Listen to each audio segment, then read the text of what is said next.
আমার পরিষ্কার কথা, খোদার কসম, আপনাদের এই ইন্তেজামের কাউকে খুশি করার জন্য না, এটা আমার হৃদয়ের কথা যে দূর থেকে কোন হুজুরের কপালে জুটে 50,000 টাকা, কিন্তু নিজ এলাকার মসজিদের ইমাম সাহেবের কপালে জোটে না ওই মাহফিলের দিন 200 টাকা।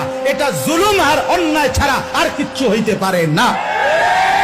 আল্লাহর কসম, এটা আমি দিন থেকে বলি, এটা জুলুম, এটা জুলুম, এটা জুলুম, এটা জুলুম ছাড়া আর কিচ্ছু না।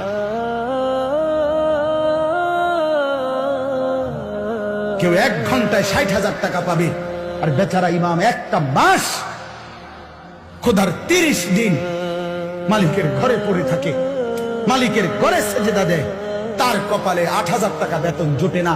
মুসলমান, এর জন্য আল্লাহর কাছে জবাবদিহি করতে হবে, কোনো সন্দেহ নেই।